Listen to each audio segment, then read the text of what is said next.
So there are two individuals, one here in Los Angeles, one out of state, that work together on a new channel.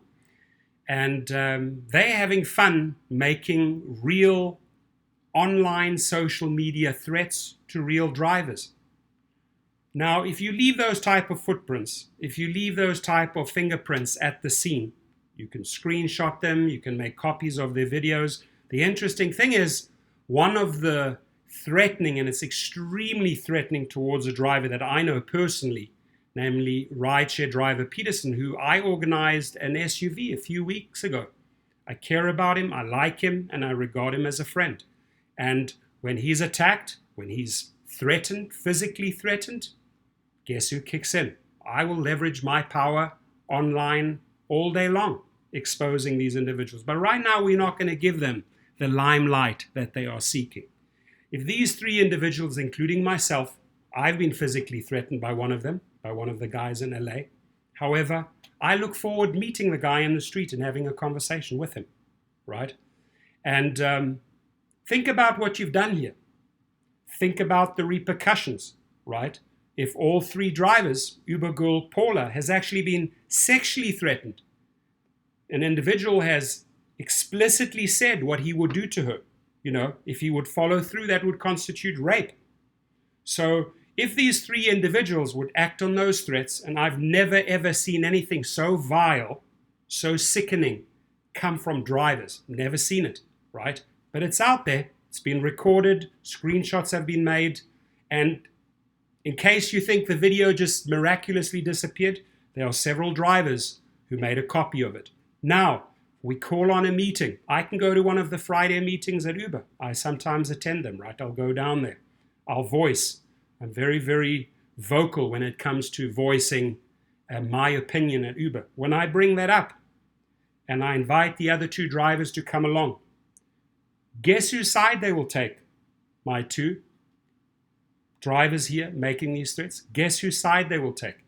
Then all it takes is a $350 letter sent to Uber and Lyft. Now, one of these two drivers happens to have a rental. One of these two drivers happens to have worked downtown LA on 6th Street in 2015. I immediately went out and paid for the services to find out where these individuals were. And they visited this company. Those people are unfortunately no longer there, right? But you're a driver in LA and out of state.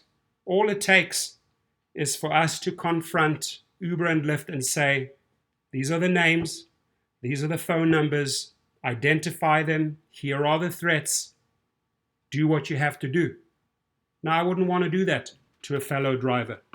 But when I see something like this against two friends, I regard Paula as a great friend. I'll go out there and defend her all day long. Because just because these males think that she's a female and they can bully her, they can manipulate her, and they can tell her what they will do to her sexually, I won't stand for that, folks. And I will not stand for a raging lunatic making threats against an African-American friend of mine, Peterson. I won't stand for it, right? So if I need to lend my voice, my name, make my calls to the people that I know inside of Uber and Lyft, I will do so.